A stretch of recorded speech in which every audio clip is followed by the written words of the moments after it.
Hello అండి. అందరూ ఎలా ఉన్నారు? Welcome back to our channel. ఈరోజు మన ఛానల్‌లో రెసిపీ వచ్చేసి చికెన్ స్టీమింగ్ రైస్ అండి. అరేబియన్ స్టైల్‌లో ప్రాసెస్‌లోకి వెళ్దాం. చాలా అంటే చాలా బావుంటుంది. ఆయిల్, కొద్దిగా బటర్ అండి.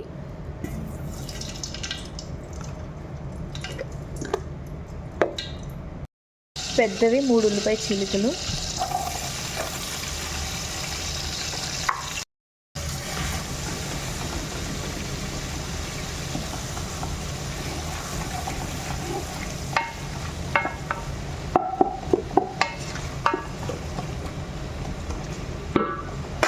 ఒక 2 నిమిషాలు ఉల్లిపాయలు బాగా మగ్గనిద్దాం. ఉల్లిపాయలు చక్కగా మగ్గిపోయినాయండి. ఇప్పుడు 2 క్యారెట్లు తురుము, కొద్దిగా నిమ్మకాయల తొక్క తురుమండి. నిమ్మకాయకి పైన తొక్క ఉంటుంది కదా, దాన్ని తురుము చేసుకొని వేసుకోవాలి. చక్కగా కలిపేసుకొని మూత పెట్టుకున్నాం ఒక 5 మినిట్స్కి.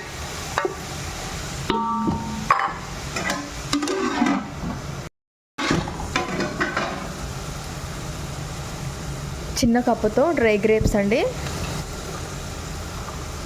ఇప్పుడు మళ్ళీ కలుపుకుందాం.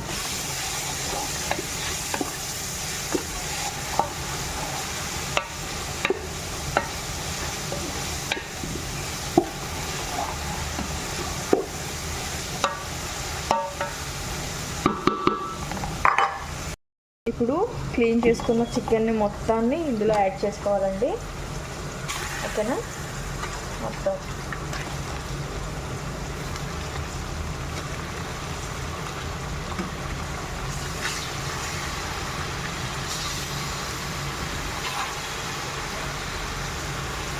మొత్తం ఇలా పెట్టేస్తున్నాను కదండి. ఇప్పుడు దీన్ని క్లోజ్ చేసి ఒక్క 5 నిమిషాలు మగ్గనివ్వాలి. చికెన్ బాగా మగ్గిపోయిందండి. సరే చక్కగా కలుపుకుందాం.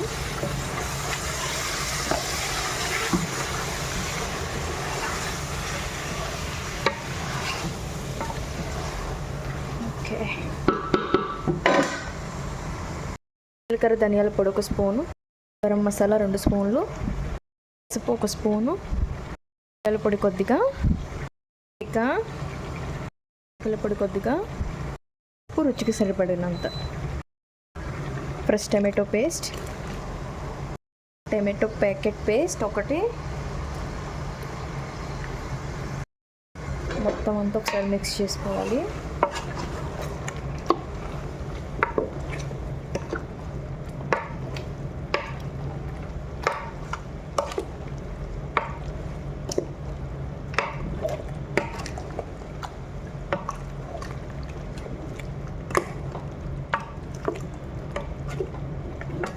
మసాలాలన్నీ చికెన్కి పట్టేలా మిక్స్ చేసుకోవాలండి. బాగా మిక్స్ చేసుకోవాలి మొత్తం అంతా కూడా.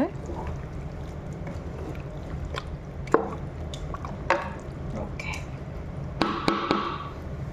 ఇప్పుడు దీన్ని మూత పెట్టేసి 20 మినిట్స్ కుక్ అవనివ్వాలి. 15 మినిట్స్ అయింది ఫ్రెండ్స్. ఒకసారి మూత తీసి మొత్తం అంతా కూడా ఒకసారి కలుపుకున్నామండి.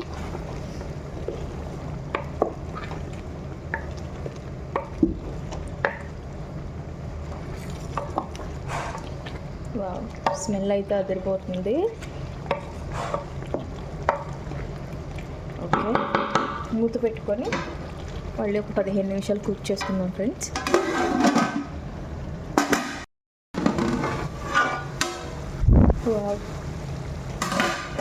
చికెన్ బాగా మగ్గిపోయింది ఫ్రెండ్స్. ఇప్పుడు మనం ఈ చికెన్ని సపరేట్ చేసేద్దాం అనమాట, బయటకు తీసేద్దాం ఇందులో నుండి. మొత్తం చికెన్ అంతా బయటకు తీసేసుకోవాలి.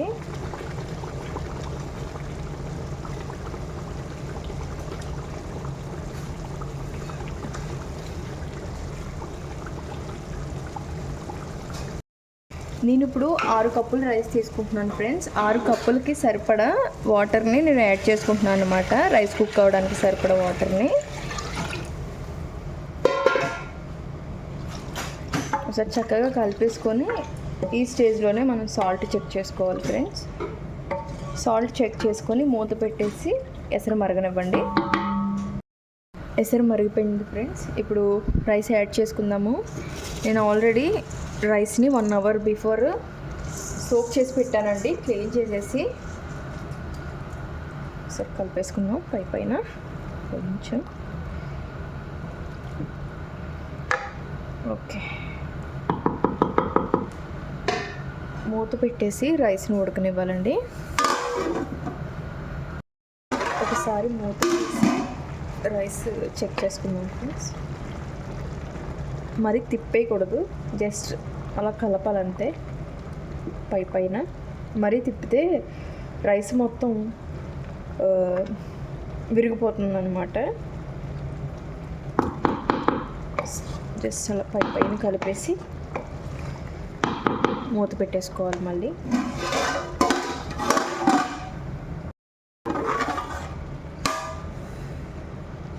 రైస్ చూసారా చక్కగా కుక్ అయ్యి ఇలా పైకి తేలింది కదండి.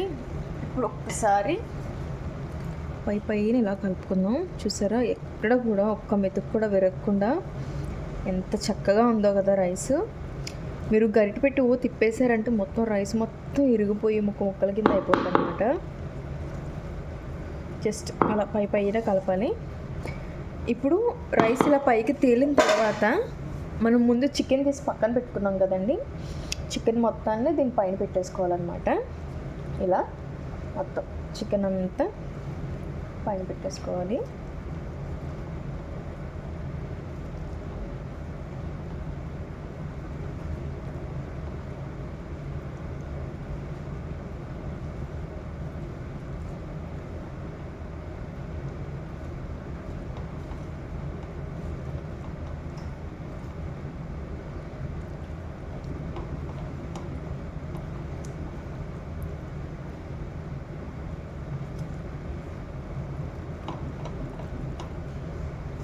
అంతేనండి. ఇప్పుడు చికెన్ అంతా ఇలా పెట్టేసుకున్నాను కదండి. పైనుంచి ఇప్పుడు మనం దమ్ చేసుకుందాం. కవర్ చేసి మూత పెట్టేద్దాం గట్టిగా. పైనుండి కొద్దిగా బక్డోనిస్ ఆయిల్ వేస్తున్నాను కదా దమ్ చేయడం కోసం.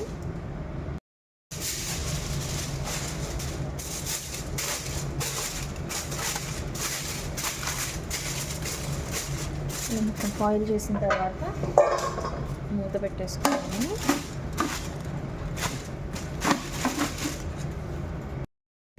మూత పెట్టాక ఏదైనా బరువు పెట్టేసి దానిపైన ఇలా ఒక 15 మినిట్స్ ఉంచితే సరిపోతుందండి. 15 మినిట్స్ తర్వాత మనం ఇంకా మూత తీసేసి సర్వ్ చేసుకోవటమే. చాలా అంటే చాలా టేస్టీగా ఉంటుందండి, తక్కువ టైంలోనే అయిపోతుంది కూడా. ఈ వీడియో కనుక మీకు నచ్చినట్టయితే please do subscribe my channel and thank you for watching all.